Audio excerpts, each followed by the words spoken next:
आज का हमारा टॉपिक है कोरिलेशन। ठीक है, लिखा है the amount of relationship between two variables called correlation और कॉज एंड इफेक्ट रिलेशनशिप। देखो, दो वेरिएबल मान लो, वेरिएबल 1 और वेरिएबल 2। मान लो एक वेरिएबल आपका प्राइस हो गया, तो एक वेरिएबल आपका क्या हो गया, डिमांड या क्वांटिटी डिमांड। ठीक है, आप लोग पढ़े होंगे इकोनॉमिक्स में कि अगर गुड्स का प्राइस को अगर हम बढ़ाएंगे तो उसका डिमांड क्या हो जाएगा, कम हो जाता है। अगर गुड्स का प्राइस हम कम करेंगे तो उसका डिमांड क्या हो जाता है, बढ़ जाता है। तो ये एक वेरिएबल और ये हो गया दूसरा वेरिएबल। ठीक है, तो दो वेरिएबल के बीच का रिलेशन को हम क्या कहते हैं, कोरिलेशन। इन्हें कॉज एंड इफेक्ट रिलेशनशिप भी कहा जाता है। कॉज एंड इफेक्ट रिलेशनशिप का मतलब कि अगर हम प्राइस को चेंज करेंगे तो हमारा डिमांड भी क्या होगा, चेंज होगा। ठीक है, दो वेरिएबल और मान लो ले लो, जैसे वेरिएबल 1 वेरिएबल 2। एक वेरिएबल मान लो ले लेते हैं एडवर्टीजमेंट, और एक वेरिएबल मान लो ले लेते हैं सेल। ठीक है, मान लो अगर हम एडवर्टाइजमेंट का खर्च बढ़ाएंगे तो हमारा सेल भी क्या होगा, बढ़ेगा। अगर एडवर्टाइजमेंट पे हम खर्च को कम करते हैं तो सेल भी हमारा क्या हो जाएगा, कम हो जाएगा।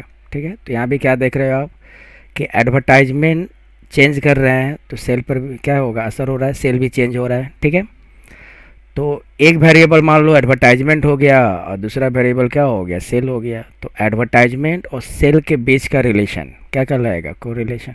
क्लियर है? इसको कॉज एंड इफेक्ट रिलेशनशिप भी कहते हैं। कैसे, अभी हम बताया, एडवर्टाइजमेंट चेंज होगा तो आपका सेल भी क्या होगा, चेंज होगा। ठीक है, नेक्स्ट है, मतलब फिर से बोल देते हैं, the amount of relationship between two variable. दो वेरिएबल के बीच का रिलेशन क्या कहलाएगा, कोरिलेशन। दो वेरिएबल मान लो, एक वेरिएबल प्राइस हो गया और एक वेरिएबल आपका डिमांड हो गया। प्राइस और डिमांड के बीच का रिलेशन क्या कहलाएगा, कोरिलेशन। कैसा रिलेशन होता है, अगर हम प्राइस बढ़ाएंगे तो डिमांड क्या हो जाएगा, कम जाएगा। अगर हम प्राइस को कम करेंगे तो डिमांड क्या हो जाएगा, बढ़ जाएगा। या एडवर्टाइजमेंट और सेल के बीच का रिलेशन क्या कहलाएगा, कोरिलेशन। किस तरह का रिलेशन, तो देखो, एडवर्टाइजमेंट अगर हम बढ़ाते हैं तो सेल भी क्या होगा, बढ़ेगा। अगर एडवर्टाइजमेंट हम कम करेंगे तो सेल भी हमारा क्या हो जाएगा, कम हो जाएगा। तो इन्हीं दो वेरिएबल के बीच के रिलेशन को क्या कहते हैं हम लोग, कोरिलेशन। ठीक है, नेक्स्ट है, कोरिलेशन में भी पॉजिटिव और नेगेटिव।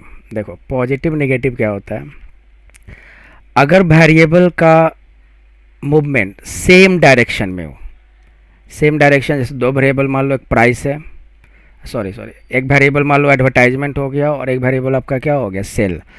तो मान लो एडवर्टाइजमेंट हम बढ़ाएंगे तो सेल भी हमारा क्या होगा, बढ़ेगा।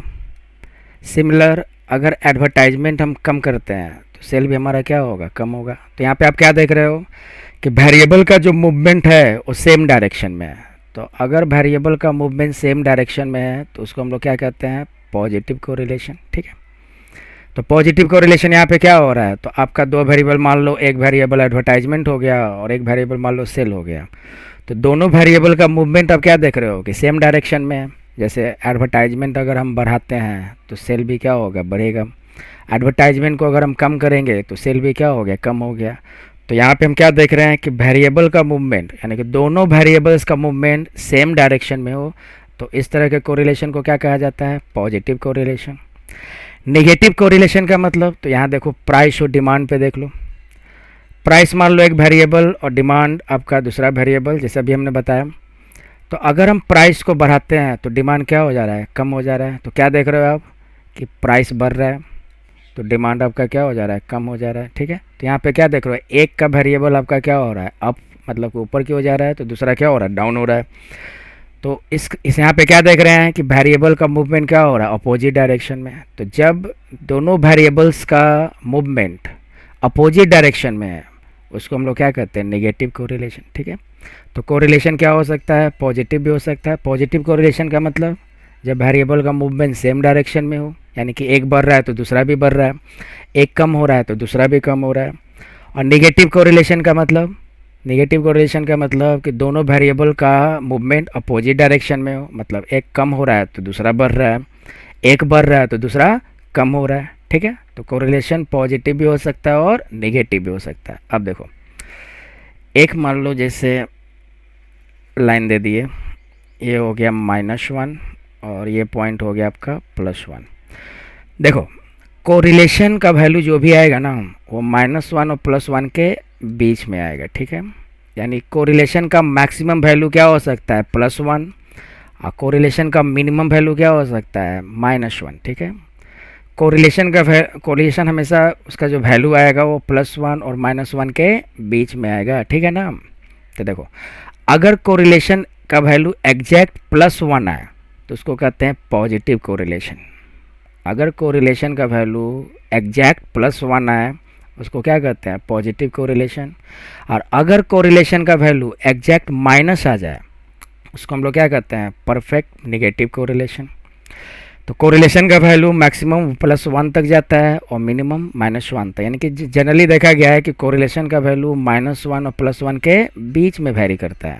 इसलिए देखो लिखा है कोरिलेशन वैरीज बिटवीन -1 एंड +1। मान लो हम कोरिलेशन निकाल रहे हैं, हमारा वैल्यू आ गया -2, तो ये गलत होगा क्योंकि कोरिलेशन का वैल्यू क्या है, एक रेंज है उसका, -1 और +1 के बीच में ही आने चाहिए, ठीक है ना। तो अगर -2 आ जाता है तो -1 के पहले, यानी कि गलत होगा।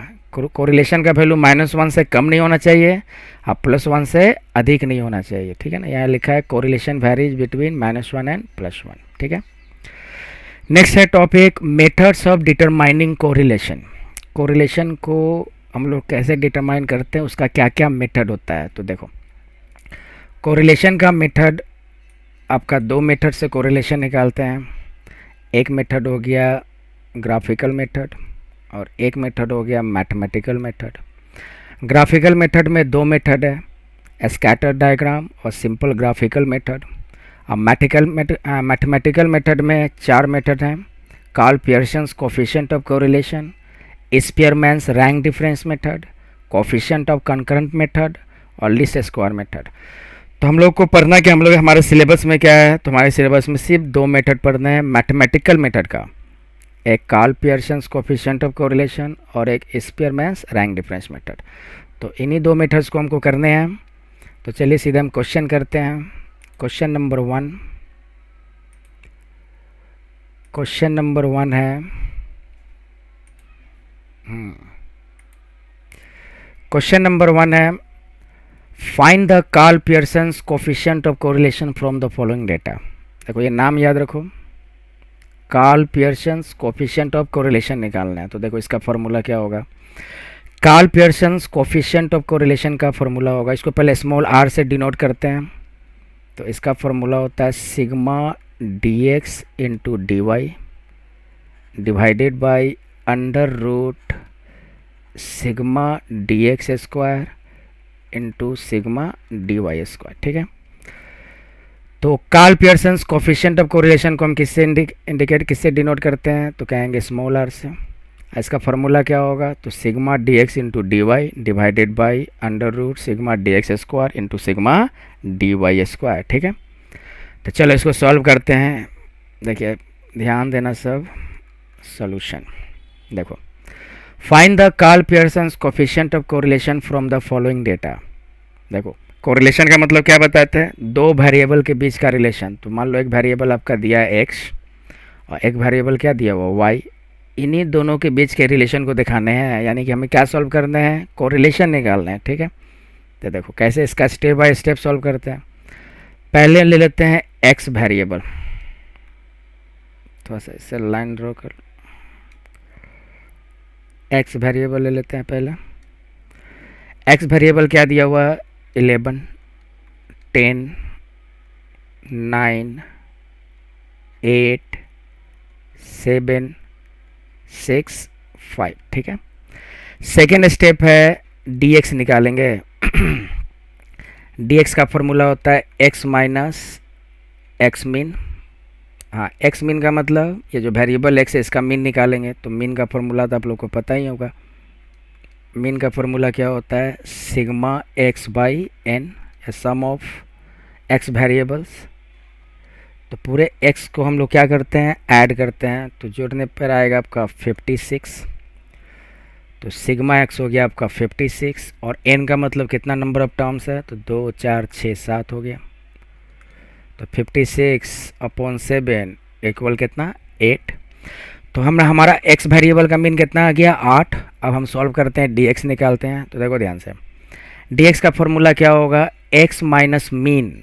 तो देखो x हमारा कितना है 11 और मीन कितना निकाले 8। तो 11 माइनस 3 मैं सॉरी माइनस 8 3।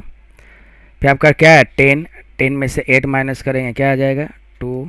फिर 9 है 9 में से 8 घटाओगे 1 आ जाएगा। 8 में 8 घटाएंगे 0। 7 में 8 घटाएंगे -1। 6 में 8 घटाएंगे -2। 5 में 8 घटाएंगे -3। ठीक है। तो हमने क्या निकाल लिया dx निकाल लिया। अब जैसे ही dx निकालेंगे तो नेक्स्ट स्टेप में क्या करते हैं इसका स्क्वायर निकालते हैं dx स्क्वायर। तो 3 का स्क्वायर क्या होगा 9। 2 का हो जाएगा 4। 1 का 1। 0 का 0। -1 का स्क्वायर +1। -2 का स्क्वायर +4। -3 का 9। ठीक है। अब देखो फार्मूला में क्या देख रहे हो आप सिग्मा dx स्क्वायर यानी कि dx स्क्वायर का सम निकालना है। तो dx स्क्वायर हमने निकाला इसको आप लोग क्या कर दो इसका टोटलिंग कर लो। तो dx स्क्वायर हम जोड़ेंगे तो इसका आ जाएगा आपका 28। ठीक है। तो जिस तरह हमने x वेरिएबल का किया अब उसी तरह क्या करते हैं y वेरिएबल का भी करते हैं। y वेरिएबल पहले कॉपी कर लो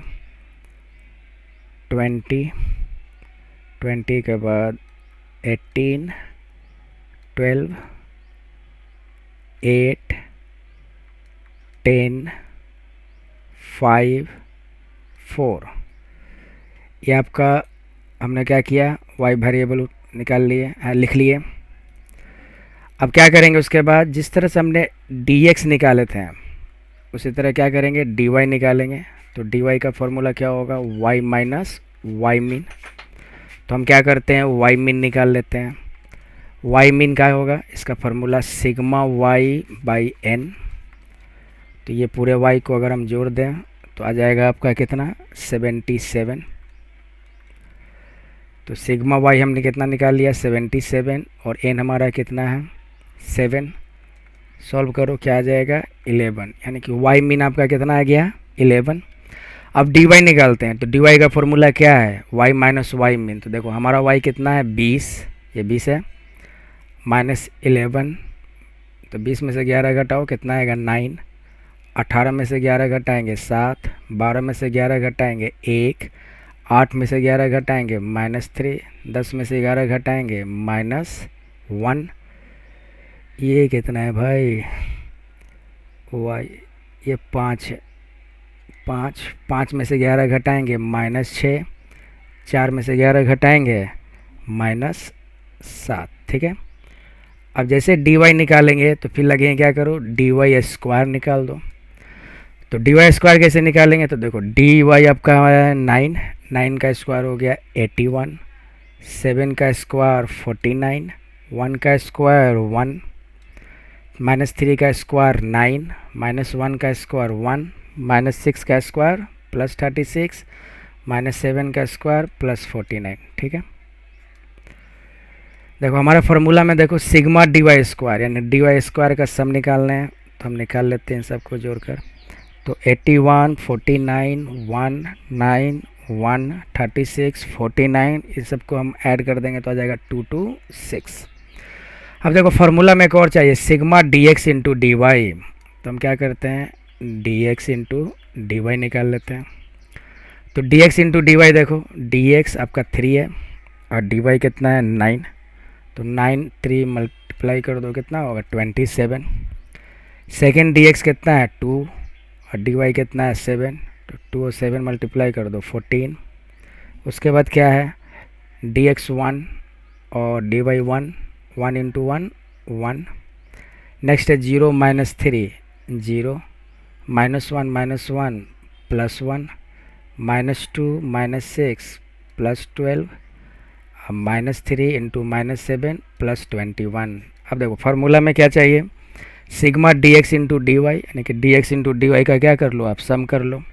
तो 27 +14 +1 +1 +12 +21 इक्वल आ जाएगा 76। ठीक है। अब फार्मूला में क्या कर दो प्लगिंग कर दो।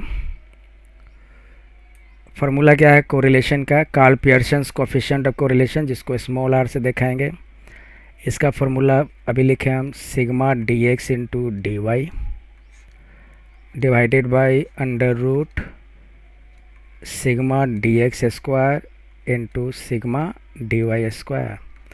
Sigma d x into d y कितना है, अभी आप देखो, sigma d x into d y आया आपका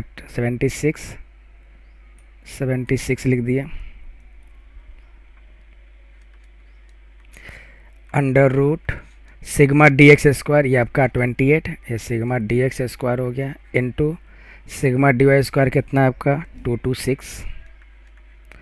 अब इसको सॉल्व कर लो, 76 डिवाइडेड बाई अंडर रूट, इन दोनों को मल्टीप्लाई कर देते हैं तो 28 इंटू 226 आपका आएगा 6328। अब यहाँ पे 76 आप लोग कैलकुलेट कर लीजिएगा, इसका रूट निकाल लीजिए, 79.55 आएगा। अब 76 में 79.55 से डिवाइड कर दीजिए तो आपका 0.955। बताओ ये कौन सा, ये देखो कोरिलेशन का वैल्यू बताया था ना कि +1 से एक्सेस नहीं आ सकता और -1 से कम नहीं आ सकता। तो आपका जब भी कोरिलेशन का वैल्यू आएगा तो +1 -1 के बीच में आता है मैक्सिमम कोरिलेशन। हाँ, कभी कभी कोरिलेशन +1 भी आ जाते हैं, कभी कभी कोरिलेशन -1 भी आ जाते हैं, लेकिन -1 से कम कभी कोरिलेशन का वैल्यू नहीं आएगा और +1 से अधिक कभी कोरिलेशन का वैल्यू नहीं आएगा। तो ये कोरिलेशन का वैल्यू क्या है, प्लस में आया तो आपका कौन सा कोरिलेशन हो गया, तो कहेंगे पॉजिटिव कोरिलेशन। तो Karl Pearson coefficient of correlation निकालने का तरीका है, एग्ज़ाम में हमेशा क्वेश्चन पूछता है, बीकॉम पार्ट 3 में फाइनल एग्ज़ाम में हमेशा स्टैटिक्स में एक क्वेश्चन रहता है कोरिलेशन का।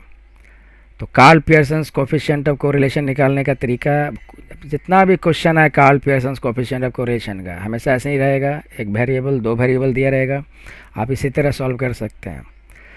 तो चलिए क्वेश्चन डन हो गया। Next question, question number 2।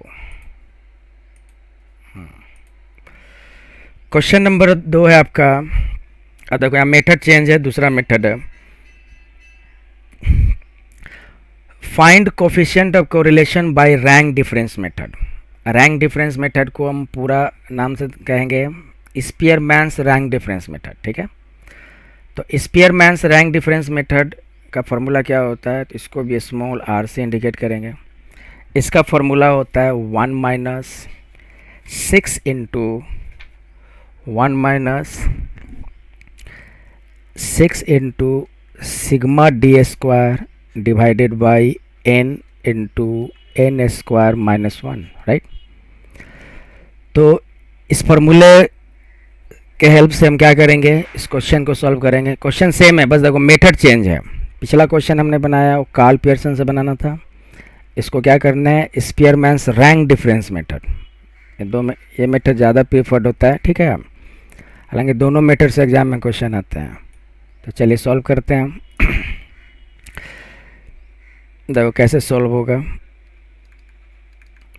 पहले फर्स्ट स्टेप क्या है कि आप ये जो x वेरिएबल है ये पहले लिख लो। आप x वेरिएबल क्या क्या लिखा है, 22 20 22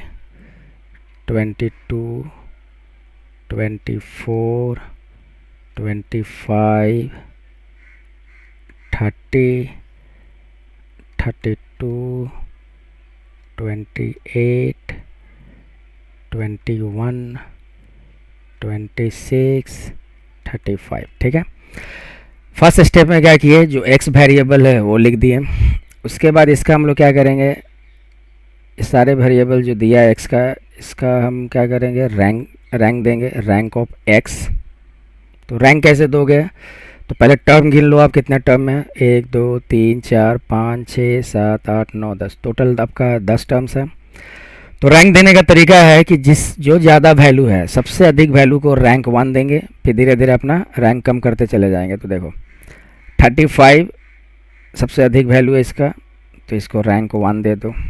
35 के बाद छोटा क्या हो गया 32, रैंक 2 दे दिए। 32 के बाद क्या है 30, रैंक 3 दे दिए। 30 के बाद है 28, रैंक 4 दे दिए। 28 के बाद है 26, रैंक 5 दे दिए। 26 के बाद हो गया 25, रैंक 6 दे दिए। 24 रैंक 7 दे दिए।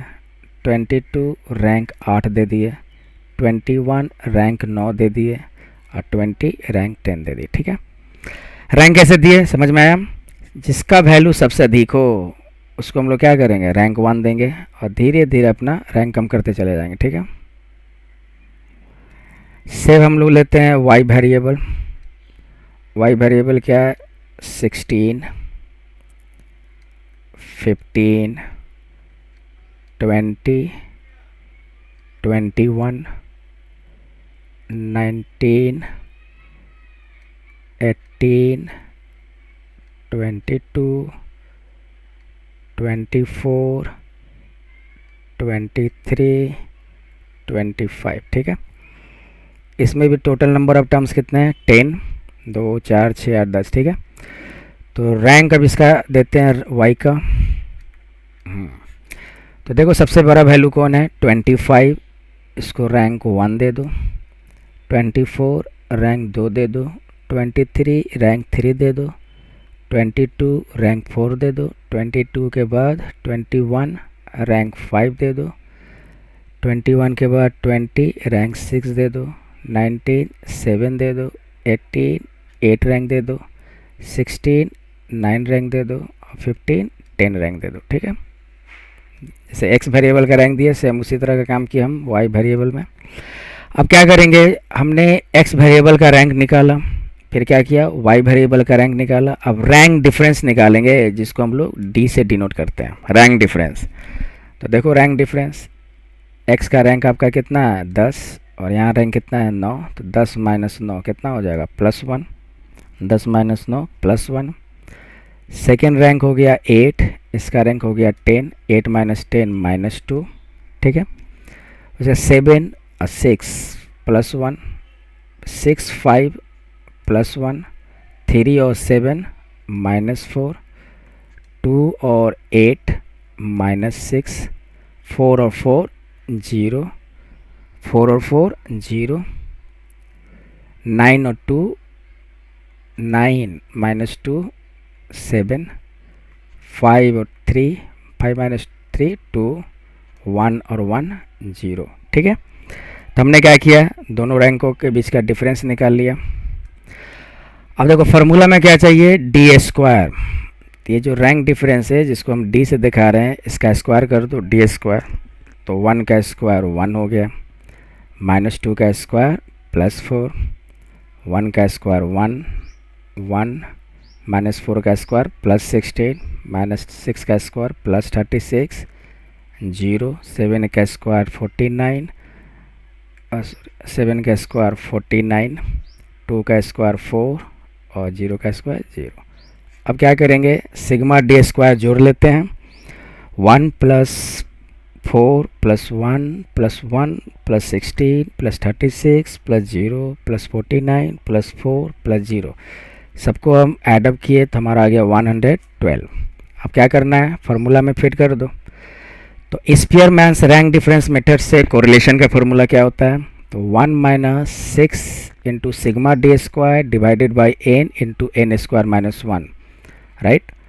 तो 1 - 6 और सिग्मा डी स्क्वायर हमने कितना निकाला 112 डिवाइडेड बाई n, n का मतलब number of term, total term कितना है 10, काउंट कर लो 2 4 10 है। n स्क्वायर हो गया 10 का स्क्वायर -1। ठीक है, 1 - 6 इंटू 112 करेंगे तो आपका आ जाएगा 672 और 10 का स्क्वायर होता है 100 -1 99, राइट। 1 - 672 डिवाइडेड बाई 990, 10 इंटू 99 हो जाएगा 1 - 672 में 990 से आप डिवाइड करो तो आ जाएगा आपका 0.68 और 1 में से 0.68 घटा दोगे तो आपका आ जाएगा 0.32। ठीक है, तो कोरिलेशन रैंक डिफरेंस मेथड से हम लोग इस तरह से निकालेंगे। चलिए एक और क्वेश्चन है हम लोग एक और क्वेश्चन बनाते हैं हम लोग, क्वेश्चन नंबर 3। ठीक है, क्वेश्चन नंबर 3 है find coefficient of correlation by rank difference method. Same question है, मतलब सॉरी सेम मेथड से बनाने हैं, लेकिन इस क्वेश्चन में थोड़ा सा नंबर रिपीट किया हुआ है। जैसे 27 आपका रिपीट नंबर है, वाई वेरिएबल में 38 रिपीट नंबर है, लेकिन बनाना कौन से मेथड से है, रैंक डिफरेंस मेथड। तो देखो कैसे बनाएंगे। पहले तो फॉर्मूला आप सेम लिखो। रैंक डिफरेंस मेथड से कोरिलेशन का फॉर्मूला क्या बताया, 1 - 6 into sigma d square divided by n into n square -1। ठीक है, सेम हम लोग करेंगे जैसे पिछला क्वेश्चन नंबर 2 में किया। पहले आप x वेरिएबल लिख लो।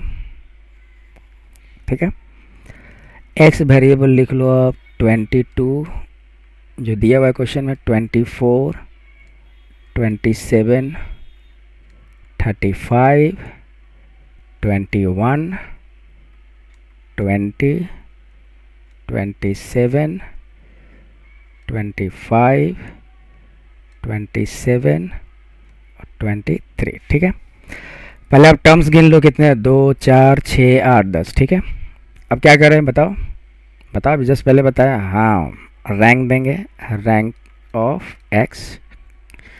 तो कैसे रैंक देंगे, जो सबसे बड़ा वैल्यू है उसको हम रैंक 1 देंगे और वहाँ से स्टार्ट करेंगे। तो सबसे बड़ा वैल्यू है 35 लग रहा है, रैंक 1 दे दो। 35 के बाद क्या है 27, इसको आप रैंक 2 दे दो। देखो 27 यहाँ भी, देखो यहाँ पे रिपीटेड नंबर है, तो क्या करना है, सेम वही रैंक 2 ही दे दो। 27 है, रैंक 2 दे दो। अब देखो इसमें क्या करेंगे, दिमाग में रहोगे कि इससे छोटा 27 से जो छोटा होगा उसको रैंक 3 दें। नहीं, इसमें ऐसा नहीं करेंगे। इसमें पहले देख लो आप कितना टर्म यूज कर चुके हैं। तो टर्म यूज कर चुके हैं आप 27, 35, 27, 27, टोटल कितना टर्म यूज कर चुके हैं, 4।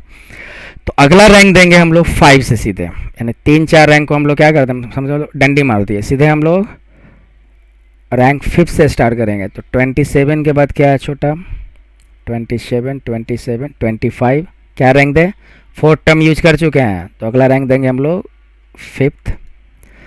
25 के बाद छोटा कौन है, 24। 5th के बाद कौन सा रैंक देंगे, 6। 24 के बाद क्या है 27, रैंक 7 दे दिए। 22 रैंक 8 दे दिए। 21 रैंक 9 दे दिए और 20 रैंक दे दिए 10। ठीक है, तो रैंक हमने कितना दिया, 8, 6, 2, 1, 9, 10, 2, 5, 2, 7। ठीक है, सेम वेरिएबल हम लोग लेते हैं y का। y वेरिएबल कॉपी कर लो, 30, 38, 40, 50,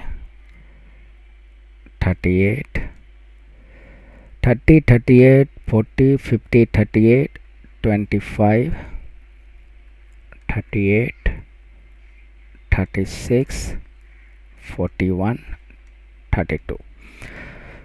टर्म काउंट कर लो, 2, 4, 6, 8, 10। ठीक है, अब हम लोग y वेरिएबल में जो एलिमेंट्स है उसका रैंकिंग करते हैं, रैंक ऑफ y।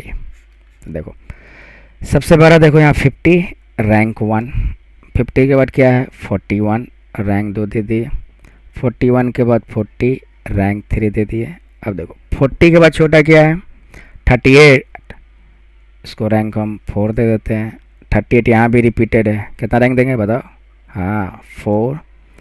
38 यहाँ भी है 4। ठीक है, अब 38 के बाद छोटा होगा उसको कैसे रैंक देंगे, तो पहले देखो आप कितना टर्म यूज कर चुके हैं, 1, 2, 3, 4, 5, 6। आप 6 टर्म यूज कर चुके हैं, तो अगला रैंक कौन सा देंगे हम, 7, यानी कि 6 तक अब टर्म तक यूज कर चुके हैं। अब आप लोग 7 रैंक देंगे। तो देख लो 38 के बाद छोटा कौन सा है 36, कौन सा रैंक दे 7। 36 के बाद छोटा कौन सा है, 36 के बाद छोटा, हाँ 32, रैंक 8 दे दिए। 30 रैंक 9 दे दिए और 25 रैंक 10 दे दिए। ठीक है, अब क्या करेंगे, दोनों रैंक के बीच का डिफरेंस निकालो। पहले थोड़ा सा देख लो, 9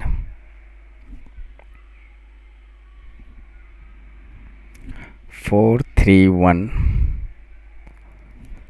4 10 4 7 2 8, ठीक है।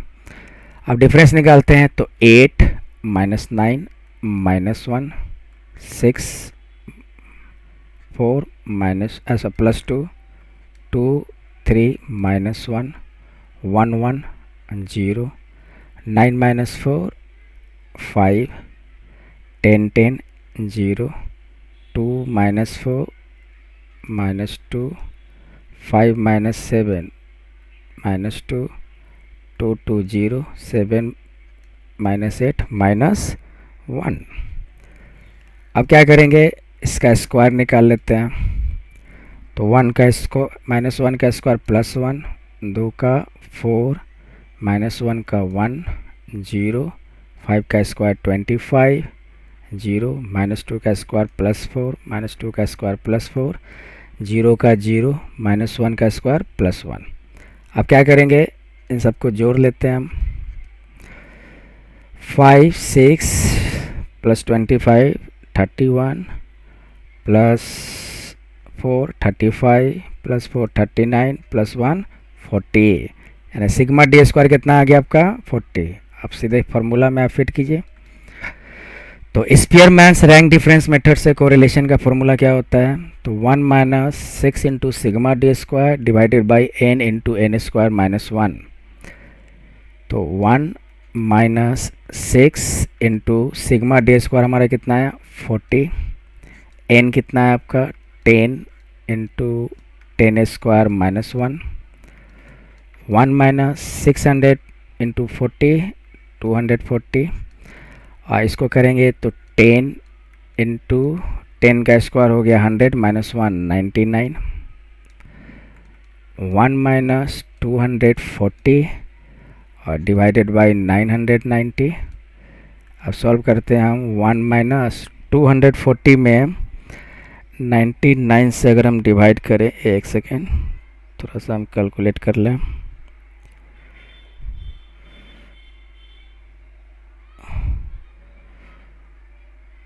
$240 डिवाइडेड बाई 990 माइनस 0.24 अप्रॉक्स।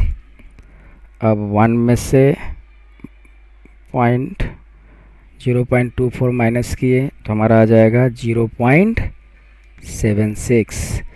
ये भी हमारा कौन सा कोरिलेशन निकल गया, पॉजिटिव कोरिलेशन। तो इस तरह से हमने कोरिलेशन, हमारा चैप्टर कंप्लीट हो गया। Thank you for watching.